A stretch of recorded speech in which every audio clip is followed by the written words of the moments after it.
तीसरी चार्जशीट भी ईडी की आ गई, लेकिन उसमें भी मनीष सिसोदिया जी का नाम नहीं है। इसका मतलब साफ संदेश है, प्रताड़ित करो, परेशान करो और हर तरीके से दबाव बनाओ, मनोबल तोड़ने का प्रयास करो। एक अडानी को आकाश से लेकर पाताल तक सब कुछ सौंप दिया जाता है। एक अडानी को बैंकों से उठाकर 2.5 लाख करोड़ रुपए का कर्जा दिया जाता है। एक अडानी का 86,000 करोड़ रुपए का कर्जा माफ कर दिया जाता है। तो ये तो भ्रष्टाचार का केंद्रीकरण हो गया। 1,57,000 करोड़ रुपए, 1,57,000 करोड़ रुपए इन कंपनियों का शेयर खरीदा गया है। किसके पैसे से? जो भविष्य के सुरक्षा के लिए लोग, कर्मचारी अपने भविष्य की सुरक्षा के लिए पीएफ का पैसा रखते हैं, उस पैसे से 1,57,000 करोड़ रुपए का शेयर खरीदा गया है। क्या प्रेम है आपका अडानी से? आप देश के करोड़ों लोगों का पैसा क्यों उठा के अडानी के ऊपर लुटा रहे हैं? एलआईसी में लुटा रहे हैं अडानी का पैसा। को नमस्कार। जैसा मैंने पहले भी आपको कहा था कि अडानी का महाघोटाला इतना बड़ा घोटाला है कि उस पर कई सीरीज में आपके सामने नेटफ्लिक्स का एपिसोड आएगा। इसके पहले 4 एपिसोड मैं जारी कर चुका हूं, लेकिन आज जो तथ्य आपके सामने रखने जा रहा हूं, यह अत्यंत गंभीर है और देश के 28 करोड़ लोगों से जुड़ा हुआ मामला है। 28 करोड़ वो लोग जिसके भविष्य के बारे में नरेंद्र मोदी जी की सरकार ने फैसला लिया कि तुम्हारा पैसा उठाकर पूंजीपतियों को सौंप दिया जाएगा। और यह फैसला कब लिया जाता है? 2015 में लिया जाता है। क्या लिया जाता है? सरकारी विभागों में काम करने वाले कर्मचारी जिनका प्रोविडेंट फंड का पैसा कटता है, प्राइवेट कंपनियों में काम करने वाले कर्मचारी जिनका प्रोविडेंट फंड का पैसा कटता है, वो पीएफ का पैसा उठाकर 50 कंपनियों के शेयर खरीदे जाएंगे। 50 कंपनियों के शेयर खरीदे जाएंगे। और आपको जानकर हैरानी होगी कि इसमें 2 कंपनियां, अडानी पोर्ट और अडानी इंटरप्राइजेस, ये 2 कंपनियां अडानी की हैं। और पैसा कितना लगा है आप सुनेंगे तो आपके होश उड़ जाएंगे। 1,57,000 करोड़ रुपए, 1,57,000 करोड़ रुपए इन कंपनियों का शेयर खरीदा गया है। किसके पैसे से? जो भविष्य के सुरक्षा के लिए लोग, कर्मचारी अपने भविष्य की सुरक्षा के लिए पीएफ का पैसा रखते हैं, उस पैसे से 1,57,000 करोड़ रुपए का शेयर खरीदा गया है। करीब करीब 38,000 करोड़ रुपए का सालाना शेयर उन पैसों से खरीदा जाता है। बहुत सारे बुजुर्ग मिल जाते हैं पार्कों में नरेंद्र मोदी जी का समर्थन करने में। मैं आज सभी उन अंकल्स से कहना चाहता हूं, आंटी से कहना चाहता हूं, ध्यान से जरा सोचिए कि क्या हो रहा है आपके साथ। आपका पैसा उठाकर किस तरह से पानी की तरह बहाया जा रहा है। नरेंद्र मोदी जी आपके भविष्य के साथ किस तरह से खिलवाड़ कर रहे हैं, जरा सोचिए। और पार्कों में बैठिए और चर्चा कीजिए तो थोड़ी चर्चा इस पे भी कीजिए। वो सारे अंकल आंटी जो मोदी जी का नारा जोर जोर से लगाते हैं, आपका पैसा उठाकर नरेंद्र मोदी जी ने 1,57,000 करोड़ रुपए पीएफ का पैसा, इस देश के 28 करोड़ लोगों का पैसा उठाकर 50 प्राइवेट कंपनियों के शेयर खरीदने में लगा दिए। और मजेदार बात देखिए, हिंडनबर्ग की रिपोर्ट आई सबने आगाह किया, भाई अब तो संभल जाओ, अब तो सावधान हो जाओ।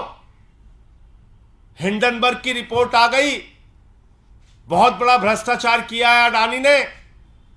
अडानी ने अपने शेयर को ओवर वैल्यू किया है, अपने शेयर की कीमतें फर्जी तरीके से बढ़ाई है, बाहर से पैसा काला धन लगा के अपने शेयर के दाम बढ़ाए हैं। उनके शेयर का वास्तविक दाम क्या है पता नहीं है। कृपा करके अब अडानी के शेयर मत खरीदो। किसने कहा? तमाम फाइनेंशियल एक्सपर्ट्स ने, तमाम अर्थशास्त्रियों ने, तमाम लोगों ने आगाह किया कि भाई ये बुजुर्गों का पैसा है, ये कर्मचारियों का पैसा है, ये इस देश के 28 करोड़ लोगों का पैसा है, इसको कम से कम अडानी की कंपनी में अब तो मत डुबाओ। लेकिन 27 मार्च को मीटिंग होती है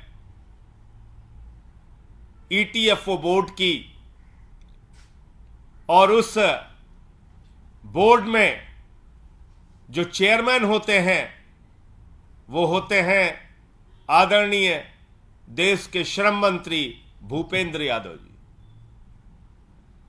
भूपेंद्र यादव जी जो देश के मंत्री हैं, वो उस बोर्ड के चेयरमैन हैं। ये रिपोर्ट भी आ जाती है, आगाह भी किया जाता है कि भाई आप कर्मचारियों की जीवन से जुड़ा हुआ उनके भविष्य की निधि जो रखी है, उनके लिए जो पीएफ का पैसा उनके संकट के समय में काम आता है, कम से कम ये पैसा अडानी के ग्रुप पे मत लगाइए। लेकिन बावजूद इसके वो पैसा अडानी की उन 2 कंपनियों में फिर लगाया जाता है। क्या प्रेम है आपका अडानी से? आप देश के करोड़ों लोगों का पैसा क्यों उठा के अडानी के ऊपर लुटा रहे हैं? एलआईसी में लुटा रहे हैं अडानी का पैसा, अडानी का पैसा उठाकर, एलआईसी का पैसा उठाकर अडानी के ऊपर लुटा रहे हैं, एसबीआई का पैसा उठाकर अडानी के ऊपर लुटा रहे हैं, पीएनबी का पैसा उठाकर अडानी के ऊपर लुटा रहे हैं, बैंकों का पैसा उठाकर अडानी के ऊपर लुटा रहे हैं, और अब ये पीएफ का पैसा, करोड़ों लोगों के जिंदगी से जुड़ा हुआ पीएफ का पैसा वो उठाकर अडानी के ऊपर लुटा रहे हैं। मैं देश के प्रधानमंत्री से पूछना चाहता हूं कि आखिर इस देश के करोड़ों लोगों का पैसा हिंडनबर्ग रिपोर्ट आने के बावजूद, शेयर को ओवर वैल्यू किया गया है, इसके बावजूद शेयर मार्केट में आप क्यों लगा रहे हैं? ये 1,57,000 करोड़ रुपए इस देश के लोगों का पैसा जब डूबेगा तो उसकी जवाबदेही किसकी होगी? ये 1,57,000 करोड़ रुपए लोगों के पीएफ का पैसा जब चंद पूंजीपति लूटकर भाग जाएंगे, उसकी जवाबदेही किसकी होगी? ये जवाब देश के प्रधानमंत्री को, करोड़ों लोगों को देना चाहिए। और ऐसे समय में जब अंतर्राष्ट्रीय संस्थाओं ने अडानी की कंपनी का वेटेज कम किया है, उसकी रेटिंग डाउन की है, आगाह किया है निवेशकों को कि भैया इनमें पैसा मत लगाओ आप, क्योंकि इनके शेयर की वास्तविक वैल्यू क्या है हमें पता नहीं। ऐसे समय में भी भारत की सरकार 27 मार्च को जो मीटिंग होती है उसमें भी अडानी के कंपनियों में पीएफ का पैसा लगाने का निर्णय करती है। किसके कहने पर यह सब कुछ हो रहा है? ये मेरा सवाल था, और मैं समझता हूं कि अडानी के मामले, अडानी के घोटाले इतने बड़े हैं कि इसकी परतें परत दर परत आगे भी खुलती रहेंगी। कुछ जानकारी रीना गुप्ता जी जो हमारी स्पोक्स पर्सन है वो भी आपसे शेयर करेंगी। रीना जी।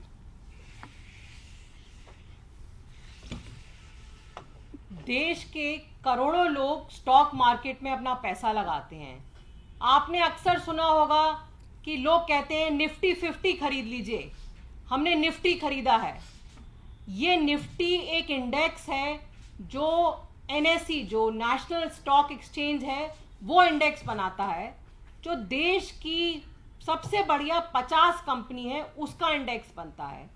और हम और आप ये सोचते हैं कि इंडेक्स में अगर हमने पैसा लगाया तो हमारा पैसा सुरक्षित है। जब हिंडनबर्ग की रिपोर्ट आई, उस रिपोर्ट में ये लिखा था कि जो अडानी के शेयर के अडानी ग्रुप के जो शेयर्स हैं उनका असली रेट क्या है ये पता नहीं चल रहा है। इसलिए जो जितने सारे इंडेक्स हैं, पूरी दुनिया के कई इंडेक्स में अडानी ग्रुप के शेयर्स थे। वो जैसे अमेरिका का एक सबसे बड़ा इंडेक्स है मॉर्गन स्टैनली का इंडेक्स। मॉर्गन स्टैनली इंडेक्स ने ये निर्णय लिया कि क्योंकि अडानी ग्रुप के शेयर का असली प्राइस हमें नहीं पता चल रहा है, तो हम मॉर्गन स्टैनली के जो इंडेक्स हैं उसमें अडानी ग्रुप का वेटेज कम करेंगे। एक और बहुत बड़ा इंडेक्स है S&P इंडेक्स, उसने भी निर्णय लिया कि हम अडानी ग्रुप का या तो वेटेज कम करेंगे या कुछ इंडेक्स में से अडानी ग्रुप के शेयर्स को हटाया जाएगा। लेकिन हमारे देश का NSE जो है उसने कोई निर्णय नहीं लिया। उसने निर्णय क्यों नहीं लिया? क्या भारत सरकार का दबाव था? ये निर्णय उन्होंने नहीं लिया। अडानी ग्रुप की दोनों कंपनी को उन्होंने इंडेक्स से नहीं निकाला। इसकी वजह से आपका और हमारा जो 28 करोड़ लोगों की जो गाड़ी कमाई है और बाकी सारे लोग जो स्टॉक मार्केट के इंडेक्स में पैसा लगाते हैं, रोज उनका पैसा अडानी ग्रुप की कंपनीज में लग रहा है।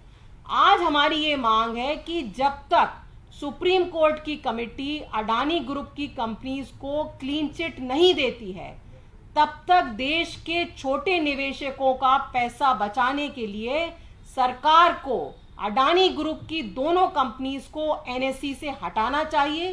क्लीन चिट मिल जाती है, उसके बाद आप उसमें इंक्लूड करना चाहें तो कर लीजिए, लेकिन जब तक क्लीन चिट नहीं मिलती है तब तक पूरे देश के लोग, जो रिटायर्ड लोग हैं, बहुत छोटे छोटे निवेशक हैं जो निफ्टी में अपना पैसा लगाते हैं, उनका पैसा सुरक्षित नहीं है।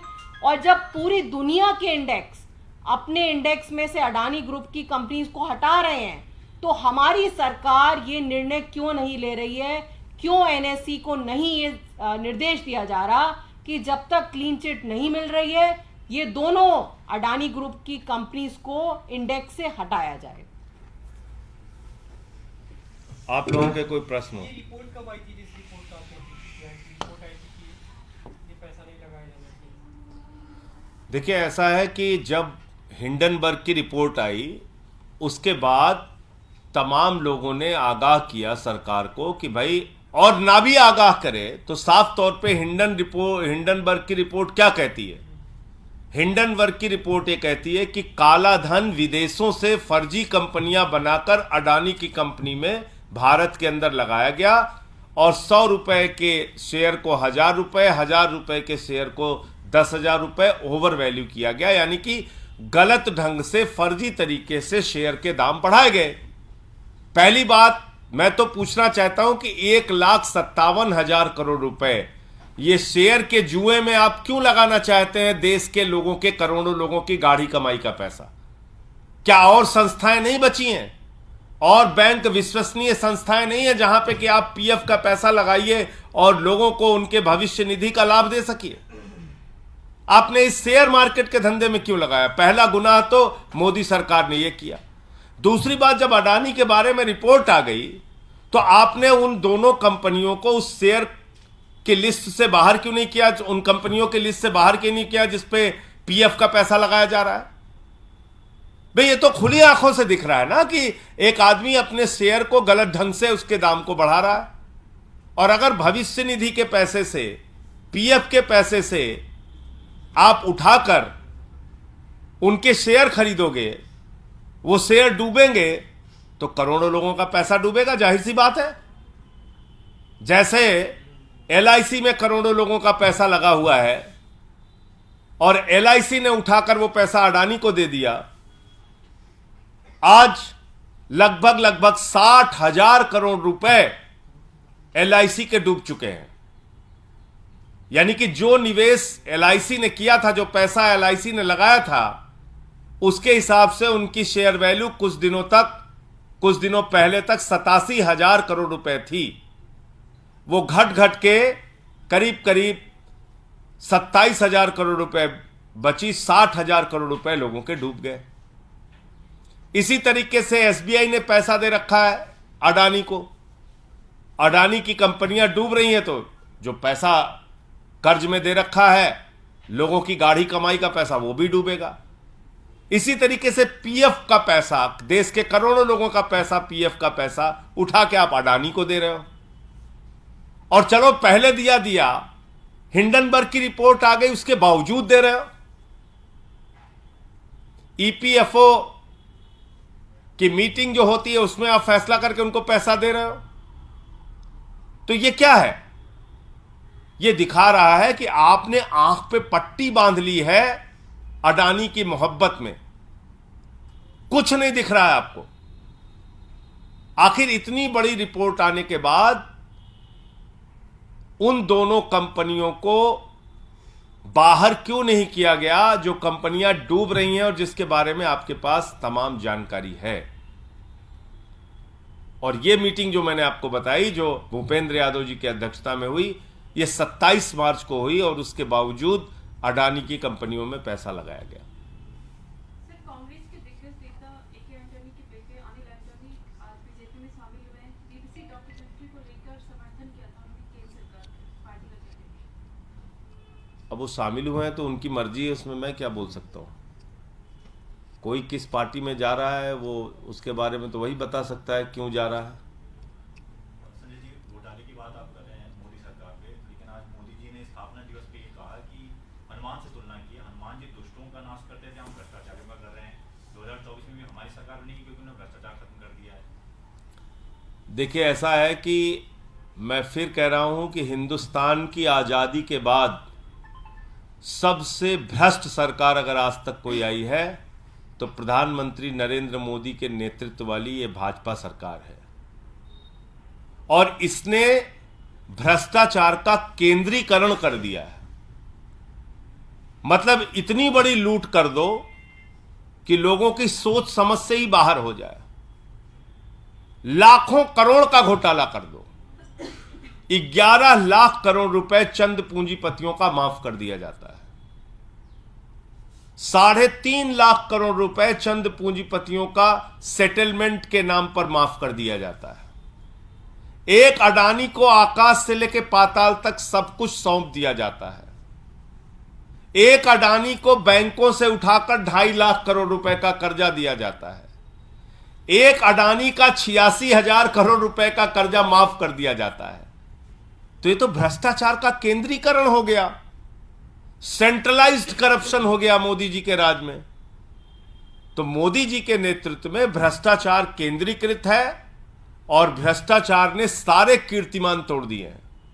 अगर उनको कार्रवाई करना है तो सबसे पहले नरेंद्र मोदी जी को अपने ऊपर कार्रवाई करनी पड़ेगी, फिर अपने दोस्त अडानी के ऊपर कार्रवाई करनी पड़ेगी, फिर नीरव मोदी पे कार्रवाई करनी पड़ेगी, मेहुल भाई पे कार्रवाई करनी पड़ेगी, ललित मोदी पे कार्रवाई करनी पड़ेगी, नितिन संदेशरा पे कार्रवाई करनी पड़ेगी, हेमंत विश्व शर्मा पे करनी पड़ेगी, नारायण राणे पे करनी पड़ेगी, येदियुरप्पा पे करनी पड़ेगी, व्यापम वालों पे करनी पड़ेगी। बहुत लंबी सूची है।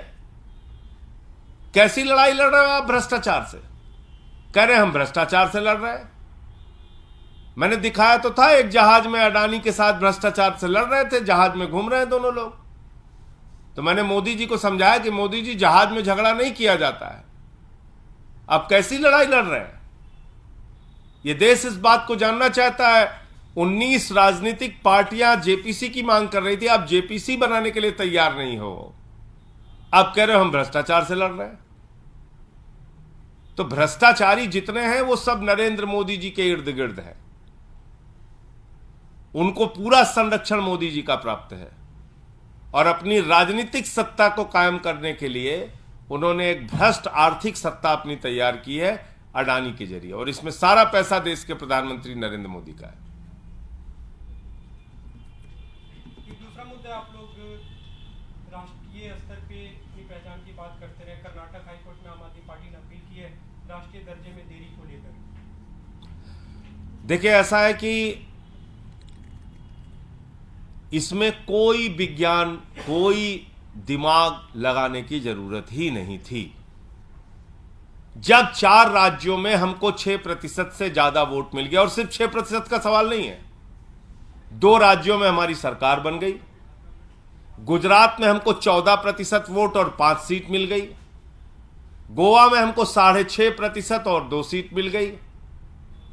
तो तीसरे दिन ही चुनाव आयोग का पत्र हमारे पास आ जाना चाहिए था कि आम आदमी पार्टी राष्ट्रीय पार्टी बन गई। इसमें तो कहीं कुछ और दिमाग लगाने की जरूरत ही नहीं थी। लेकिन क्या है कि चुनाव आयोग काम कर रहा है मोदी जी के इशारे पर, चुनाव आयोग चल रहा है भारतीय जनता पार्टी के हिसाब से। तो वहां से पूछते हैं कि भैया बताइए हमें आगे क्या करना है, तो कहते नहीं नहीं रुके रहो रुके रहो। मैंने खुद ऑल पार्टी मीटिंग में सवाल उठाया था, चुनाव आयोग के सामने सवाल उठाया था कि भाई जब हम राष्ट्रीय पार्टी का दर्जा पाने के लिए सारे मानकों को पूरा करते हैं तो अब किस आधार पर हमारे राष्ट्रीय पार्टी के दर्जे को रोके हुए हैं? तो उस पर जवाब देने के लिए तैयार नहीं हुए। कह लगे हाँ हाँ बहुत जल्दी करेंगे जल्दी करेंगे। ये बोला था मुख्य चुनाव आयुक्त महोदय ने कि जल्दी करेंगे। अब वो जल्दी कब होगी? कर्नाटक का चुनाव आपने अनाउंस कर दिया। कर्नाटक के चुनाव में आम आदमी पार्टी को राष्ट्रीय पार्टी का दर्जा होने पर जो सुविधाएं मिलनी चाहिए वो सारी सुविधाएं मिलती, आपने नहीं दिया। इसलिए हमारी इकाई वहां पर हाईकोर्ट में गई है और निश्चित रूप से इसमें हमें राष्ट्रीय पार्टी का दर्जा मिलेगा ही मिलेगा, क्योंकि हम सारे मानक पूरे करते हैं। What is the official stand that the election commission has told the Aam Aadmi Party on this? Like, is there any particular reason why this is not being given, or are they why are they not taking? I can tell you about Constitution Club meeting. उसमें सारी पार्टियां थी, उसके सामने उन्होंने मेरे से कहा था कि हम जल्द ही इस पे फैसला लेंगे। But no official communication. No official communication. हमने जरूर उनसे बार बार टाइम मांगा, हमने बार बार उनको जरूर कहा, हमारे सचिव पंकज गुप्ता जी ने, लेकिन ना उन्होंने मिलने का कोई टाइम दिया। सोचिए मिलने का भी टाइम नहीं दे रहे हैं। एक पार्टी जो हर मानक पूरा कर रही है राष्ट्रीय पार्टी बनने का, उससे मिलने का भी टाइम नहीं दे रहे हैं। पंकज गुप्ता जी ने बार बार चिट्ठी लिख के उनसे टाइम मांगा। तो ये सवाल है चीफ इलेक्शन कमीशन से, सीईसी से। और दूसरा, आज तीसरी चार्जशीट भी ईडी की आ गई और हम लोग शुरू से कह रहे हैं कि दिल्ली के उप मुख्यमंत्री और शिक्षा मंत्री मनीष सिसोदिया के खिलाफ न कोई साक्ष्य पहले था न अब है।